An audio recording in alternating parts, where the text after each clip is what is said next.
मनुष्य स्वभाव मोठा विचित्र आहे. एखादी गोष्ट चोरून लपून करण्यात त्याला जेवढा आनंद मिळतो तेवढा उघडपणे करण्यात मिळत नाही.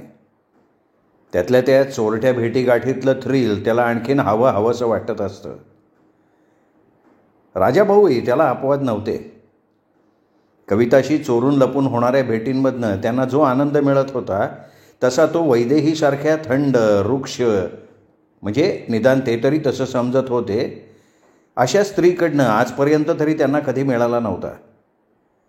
कधीकधी तर त्यांच्या मनात यायचं, वैदेहीशी लग्न करून आपण फार मोठी चूक केली आहे. कारण नसताना उगाचच जबाबदारी अंगावर घेतली आहे. वैदेहीऐवजी कविताच आधी भेटली असती तर किती बरं झालं असतं. राजाभाऊंचंच काय, प्रत्येक पुरुषाची हीच मनोवृत्ती असते, मग भलेही त्याचं वय किती का असेना. त्याला वाटत असतं जी स्त्री आपल्या आयुष्यात आली आहे तिने आपल्यावर एखाद्या नवविवाहित स्त्रीनं करावं तसं प्रेम करावं. राजाभाऊंच्या ह्याच मनस्थितीचा फायदा घेत कवितानं आता आपले हातपाय पसरायला सुरुवात केली होती. वैदेहीने तर जणू डोळ्यावर झापडच लावून घेतली होती. डोळे असून ती आंधळी झालेली होती. म्हणूनच कधीकधी ती समोर असतानाही कविता राजाभाऊंना उत्तेजित करत राहायची. वैदेहीला ते कळत नव्हतं असं नाही, पण ती जाणीवपूर्वक तिकडे दुर्लक्ष करत होती. पण मंगलाबाई, कविताच्या मार्गात तेवढी एकच अडचण होती, मंगलाबाई. वैदेही नसली तरी मंगलाबाई कवितावर कावळ्यासारखी नजर ठेवून होती. कविता केव्हा झोपते, केव्हा उठते, काय नेसते, हिच्याकडे एवढे पैसे येतात कुठून, राजाभाऊंच्या अवतीभोवती ही सतत का नाचत असते, अशा बऱ्याचशा गोष्टींवर मंगलाबाई बारीक नजर ठेवून असायची. मंगलाबाईमुळेच एका रात्री राजाभाऊंना बरीच प्रतीक्षा करावी लागली होती. त्या रात्री कवितानं मंगलाबाईंच्या विरुद्ध राजाभाऊंचे कान भरण्याचं काम चोख पार पडलं होतं. दुसऱ्या दिवशी मंगलाबाईंनी बनवलेलं जेवण राजाभाऊंना बेचव लागलेलं होतं. आपल्या पुढ्यातलं ताट बाजूला सरकवत ते नाराजीच्या सुरात वैदेहीला म्हणाले, तू स्वयंपाकाकडे अजिबात लक्ष देत नाहीस का काय झालं? भाजीत मीठ किती पडलं आहे? वैदेहीने चव घेऊन पाहिलं. मीठ फारसं लागत नव्हतं, पण कदाचित तिच्या जिभेचा हा दोष असावा. हां, थोडी खारट झाली आहे भाजी. फक्त आज नाही, गेल्या महिन्याभरापासून मी बघतोय. मंगलाबाई फार बेफिकीर झाली आहे. पैसे मोजून जर ती आपल्याला असं काही खायला घालत असेल तर फायदा काय? तिला काढून टाका, दुसरी एखादी बाई बघा. राजाभाऊ कपाळावर आठ्या घालत म्हणाले. वैदेहीने कविताकडे बघितलं. दुसऱ्या बाईची काय गरज आहे? कविता पटकन म्हणाली, मी करीन की स्वयंपाक, मला तरी दुसरं काय काम आहे? मध्यंतरी मंगलाबाई नव्हत्या तेव्हा मीच करत होती का नाही स्वयंपाक? त्याचवेळी चपात्या घेऊन मंगलाबाई बाहेर आल्या. काय मंगलाबाई? राजाभाऊ कपाळावर आठ्या घालून मंगलाबाईकडे बघत चढ्या आवाजात म्हणाले, इथे काम करायची तुमची इच्छा दिसत नाही. मंगलाबाई भेदरलेल्या नजरेनं वैदेहीकडे बघायला लागली. मंगलाबाई, भाजीत मीठ टाकल्यावर तुम्ही भाजीची चव घेऊन पाहिली नव्हती का आज? वहिनी साहेब, मी भाजी चाकून बघितली होती. कवितानी पण बघितली होती की. हो, पण त्यावेळेला मी सांगितलं होतं साहेबांना ही भाजी वाढू नकोस, कविता म्हणाली. मंगलाबाई काही बोलणार होती, पण त्याआधी राजाभाऊ तीव्र स्वरात म्हणाले, तुम्हाला इथे काम करायची इच्छाच नाही आहे असं दिसतंय. नाही साहेब, मी तर बस, मला आता आणखीन काही ऐकायची इच्छा नाही आहे. उद्या सकाळी तुम्ही तुमचा सगळा हिशोब करून टाका. मंगलाबाईंना बोलायची राजाभाऊने संधीसुद्धा दिली नाही. मंगलाबाई डोळ्यात पाणी आणून वैदेहीकडे बघायला लागली. वैदेहीला तिला काढून टाकायची इच्छा नव्हती, पण राजाभाऊंना विरोध करणं तिला शक्य नव्हतं. मंगलाबाईची नजर टाळत ती खाली बघायला लागली. मंगलाबाई काय ते समजली. पदरानं डोळे पुसत ती स्वयंपाकघरात निघून गेली. सकाळी वैदेहीला जाग आली तीच मंगलाबाईच्या स्वयंपाकघरातून जोरजोरात ओरडून बोलण्यामुळे. ती एकदम दचकून आपल्या खोलीतनं बाहेर आली. राजाभाऊसुद्धा त्याच आवाजानं जागे झाले होते. तेही आपल्या खोलीतनं बाहेर आले. दोघेही स्वयंपाकघरात गेले तेव्हा मंगलाबाई ओरडून ओरडून म्हणत होती, अगं मी आंधळी असं समजू नको, मला तोंड उघडायला लावू नको, नाही तर आत्ता वहिनी साहेबांना सांगून चपलीने मारत मारत तुला बाहेर काढायला लावेल मी. काय चाललंय हा तमाशा? मंगलाबाई, मी तुम्हाला रात्री सांगितलं होतं तुम्ही तुमचा सगळा हिशोब करा म्हणून. वैदेहीने पाहिलं कविताच्या हातात लाटणं होतं आणि मंगलाबाई रडत होती. वैदेहीला पाहताच मंगलाबाई रडता रडता म्हणाली, वहिनीसाहेब, अहो बघा की या हाडळीनी. कविता उभी होती तिथून हातातलं लाटणं मंगलाबाईच्या दिशेनं फेकून मारलं तिने. मंगलाबाई आणखीन गळा काढून रडायला लागली. वैदेहीला मंगलाबाईबद्दल मनातनं वाईट वाटत होतं, पण स्वतःवर संयम ठेवत ती कविताला म्हणाली, तू इकडे ये कविता. अहो मी गॅस पेटवत होते तेवढ्यात ही अवदसा इथं आली आणि मंगलाबाई. वैदेही मध्येच कडक आवाजात म्हणाली, तुम्ही आपल्या तोंडाला आवर घाला. अहो तुम्हाला काय माहिती नाही वहिनीसाहेब, अहो दोन्ही हातानं ही ह्या घराला लुटायला निघाली. मंगलाबाई आवेगानं म्हणाली. कविता पुन्हा तिच्या अंगावर धावून गेली, पण वैदेहीने तिला अडवलं आणि मंगलाबाईंना म्हणाली, तुम्ही तुमचा हिशोब करा मंगलाबाई, जा आता तुमचं सगळं सामान आवरा तुम्ही. मंगलाबाई काही बोलणार तेवढ्यात राजाभाऊ पुढे आले. त्यांना बघताच मंगलाबाईंनी मान खाली घातली आणि निमूटपणे ती बाहेर पडली. राजाभाऊसुद्धा काही न बोलता स्नानगृहात शिरले. वैदेहीने कविताच्या मदतीनं नाश्ता तयार केला. मग ती तोंड धुवायला गेली. कविता टेबलावर नाश्ता लावायला लागली. राजाभाऊने नाश्ता केला. भांडणाच्या संदर्भात ते पुन्हा काही बोलले नाहीत. ऑफिसला जाताना त्यांनी वैदेहीच्या हातावर काही नोटा ठेवल्या आणि मंगलाबाईचा हिशोब करून तिला कामावरनं काढून टाकायला सांगितलं. नाश्ता झाल्यावर कविता स्वयंपाकघरात गेली. वैदेहीने मंगलाबाईला बोलवलं आणि तिच्या हातावर पैसे ठेवले. मी तर जाते वहिनीसाहेब, पण मंगलाबाई डोळ्यात पाणी आणून बोलत असताना कविता बाहेर आली आणि म्हणाली, अजून तुझी मस्ती जिरली नाही का? जाता जाता वैदेहीताईंचे कान भरतीयस? अगं ह्यांना ताई म्हणायला तुला लाज नाही वाटत का? मंगलाबाई असं बोलताच कविता हात उगारून त्यांच्याकडे गेली आणि वैदेही वैतागलेल्या आवाजात मंगलाबाईला म्हणाली, मंगलाबाई तुम्ही जा आता, माझं डोकं फिरायची वेळ आली आहे. मंगलाबाईचा तिथून पाय उचलत नव्हता, पण ती तरी काय करू शकत होती. तिची मालकीण स्वतः आपल्या पायावर कुऱ्हाड मारून घेत होती. डोळे असूनही काही बघत नव्हती. मंगलाबाईने आपलं सामान उचललं आणि हळूहळू चालत ती बाहेर पडली. मंगलाबाई निर्दोष आहे, तिची काही चूक नाही हे वैदेहीलाही कळत होतं, पण ती काही करू शकत नव्हती. अगं ती खून पाहणं एवढंच तिच्या हातात होतं. वैदेहीताई, जा तुम्ही जाऊन आराम करा, मी स्वयंपाकाला लागते. 3 माणसांचं जेवण बनवायला असा किती वेळ लागतो? वैदेही काही न बोलता उठली आणि आपल्या खोलीत येऊन बिछाण्यावर पडली. साधारण 2-1 तासांनी कविता वैदेहीच्या खोलीत आली तेव्हा लिझा तिच्या खोलीतनं बाहेर पडत होती. लिझानं एक उडती नजर कविताकडे टाकली आणि काही न बोलता ती निघून गेली. कविता, शेजारच्या कामवाल्या बाईला सांग, ती दुसरी एखादी बाई बघून देईल आपल्याला, वैदेही कविताला म्हणाली.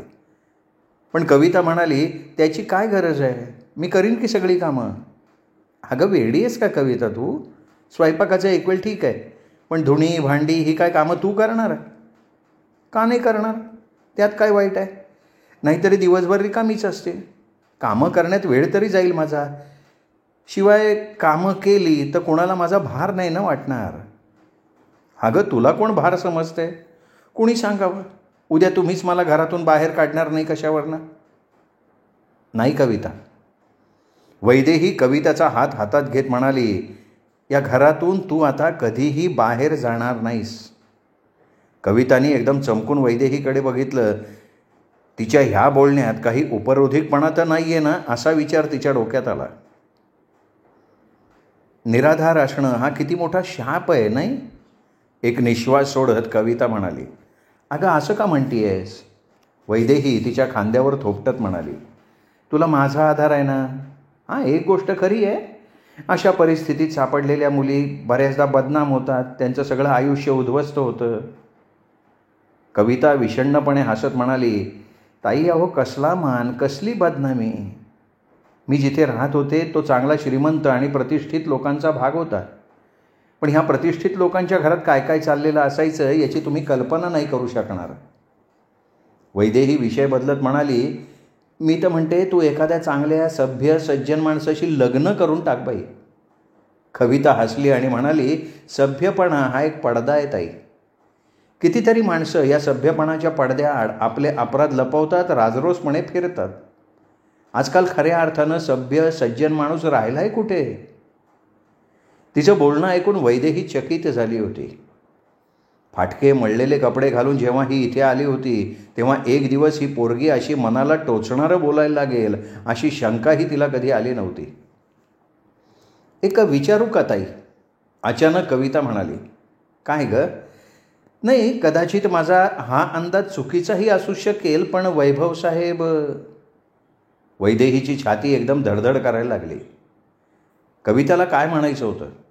कोणत्या अंदाजाबद्दल ती बोलत होती? कवितानं आपलं वाक्य पूर्णही केलेलं नव्हतं. मध्येच वैदेहीने विचारलं, काय ग, पण वैभव साहेब काय? ताई, वैभव साहेबांच्या मनात तुमच्याबद्दल खूपच आत्मीयता आहे. वैदेही स्वतःला सावरण्याचा प्रयत्न करत म्हणाली, हां, त्याच्या भावाशी माझं लग्न झालं होतं. तेव्हापासूनच वैभवला माझा लळा लागला होता.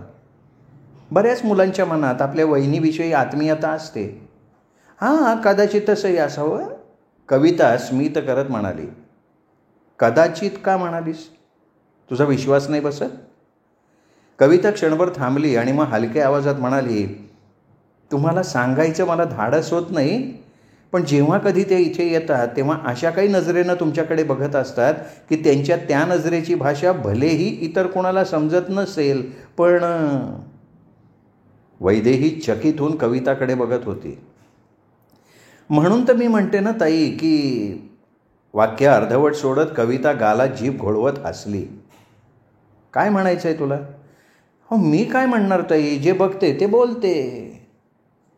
वैदेही कविताकडे बघत मनातल्या मनात विचार करत होती, हाच तर फरक आम्हा दोघींमध्ये आहे.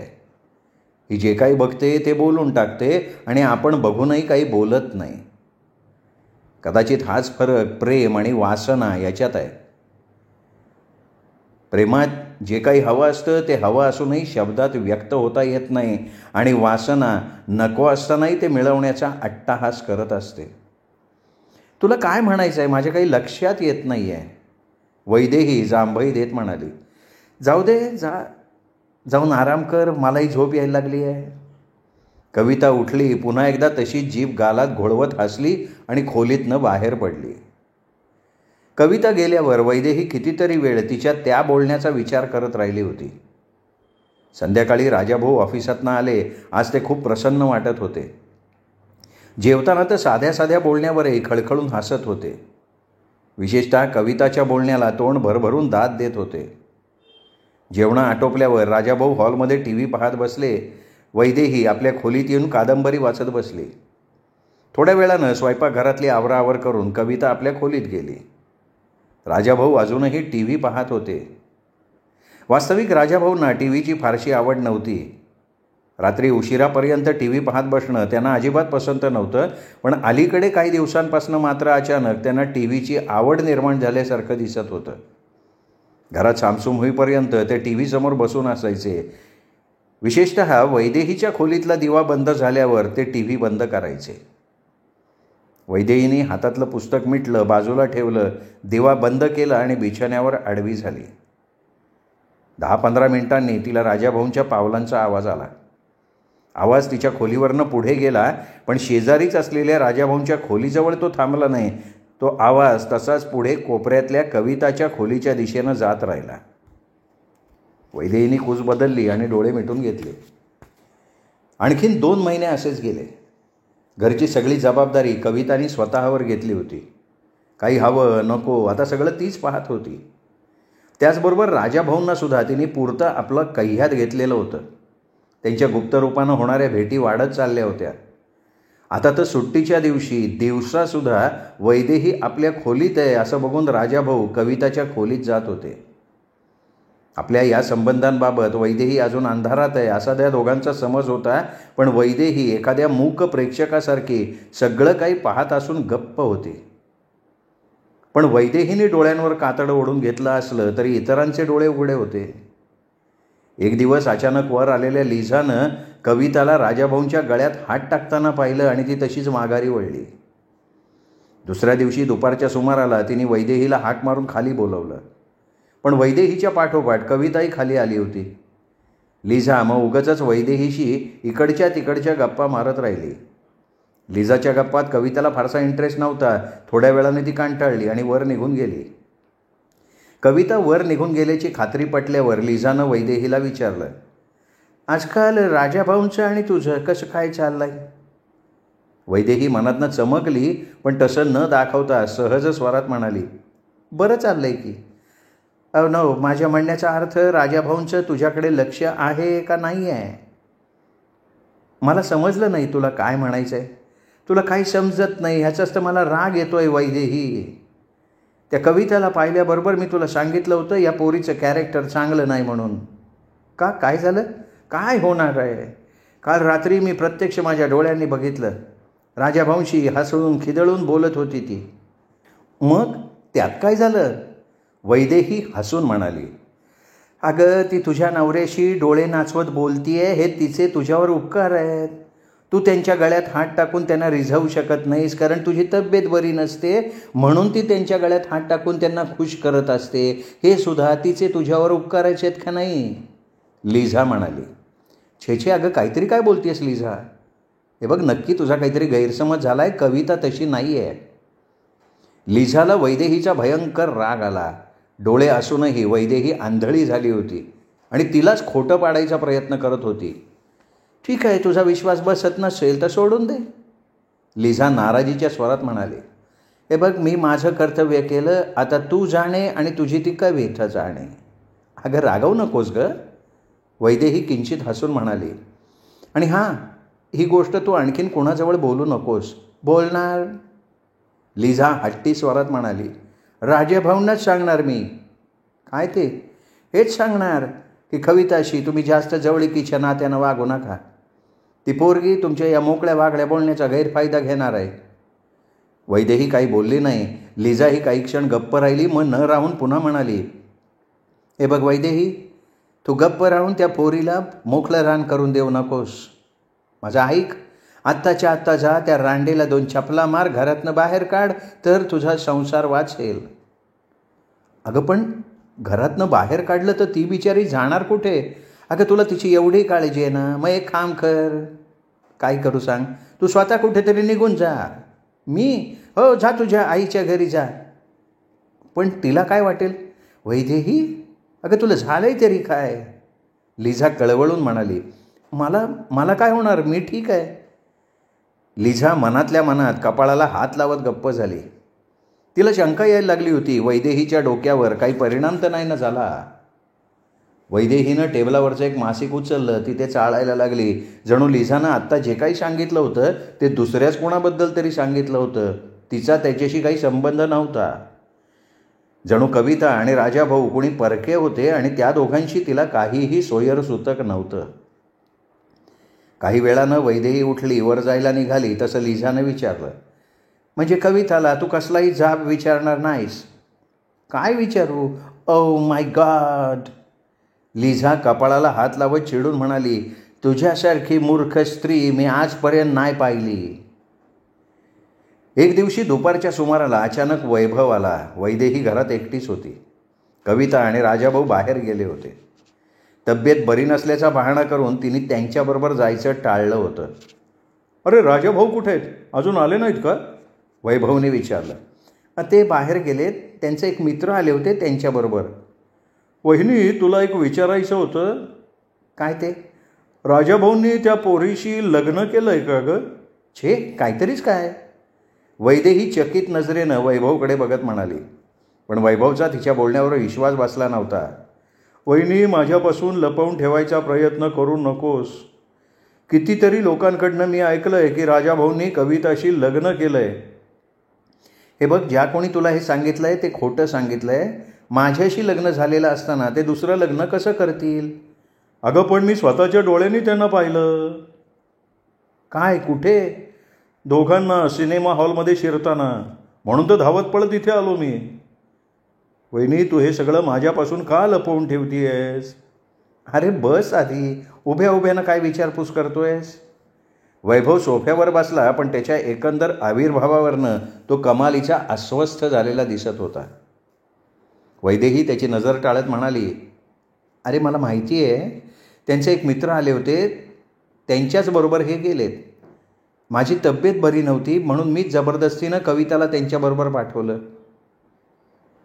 हुंकार देत वैभव क्षणभर गप्पा बसला आणि मग तिच्याकडे टक लावून बघत म्हणाला, पण तुझ्या चेहऱ्यावरनं तू राजाभाऊ बरोबर आनंदात नाहीस असं वाटतं. मी तर समजलो होतो तुझ्या आईनं हे घर हा पैसा बघून तुझा जो सौदा केला आहे त्यात तूही आनंदात असशील. मी आनंदातच आहे. मला इथे काय त्रास आहे? वैदेही गंभीर स्वरात म्हणाली. वैभव तिच्याकडे बघायला लागला आणि पहिल्यांदाच त्याला जाणवलं वैदेहीचा चेहरा कमालीचा निस्तेज दिसत होता. डोळ्याखाली काळी वर्तुळं उमटली होती.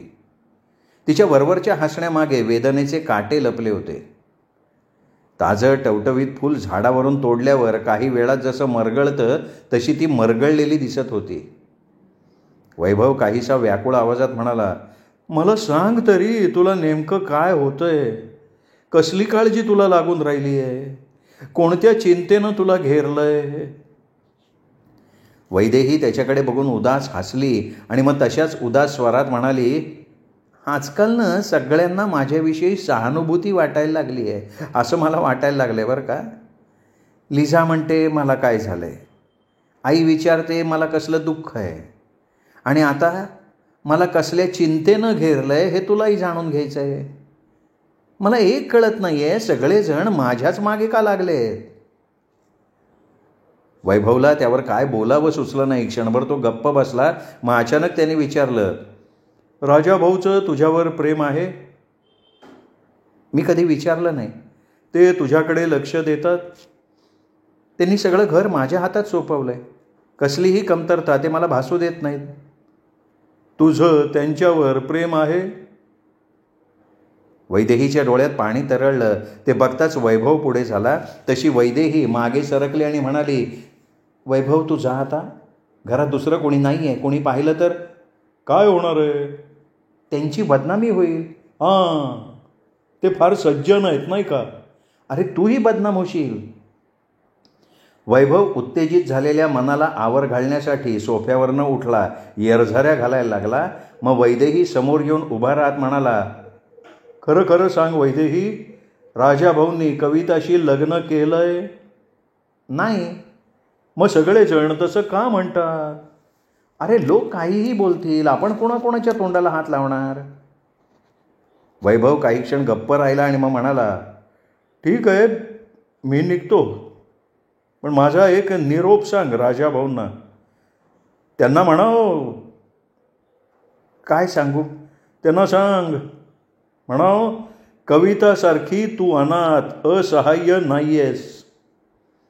वैदेही हसली आणि म्हणाली, ते तर त्यांनाही माहिती आहे की मी अनाथ नाही, मला आई आहे. हो, आणि मीही आहे. वैभव बोलून गेला. वैभवनं पाहिलं ते ऐकताच वैदेहीच्या डोळ्यात पाणी आलं होतं. वैभवला त्या क्षणी आपल्या अगतिकपणाची भयंकर चीड आली होती. वैदेही ज्या बंधनात अडकली होती त्या बंधनामुळे त्याचा नाईलाज झाला होता. हे बंधन तोडण्याचं त्याच्या हातात असतं तर त्यांनी पुढे होऊन वैदेहीच्या डोळ्यातले ते अश्रू आपल्या हातानं पुसले असते. वैभव वळला, संथ पावलांनी चालत बाहेर पडला. वैभव गेल्यावर वैदेहीनं दार बंद केलं आणि वैभव बसला होता त्याच सोफ्यावर पडून तिने आपल्या अश्रूंना मुक्तपणे वाट करून दिली. राजाभाऊ आणि कविता बऱ्याच उशिरा घरी परतले. ते आले तेव्हाही वैदेही रडत होती, पण राजाभाऊंना तिच्याकडे पाहण्या इतकी फुरसत होती कुठे. श्रोते हो, सुरेश वैद्य लिखित अनिवासी या कादंबरीचा हा भाग इथेच संपला. पुढचा भाग ऐकण्यासाठी उद्या भेटूयात दीपक रेगे कथाकथन चॅनलवर. तोपर्यंत नमस्कार श्रोते हो.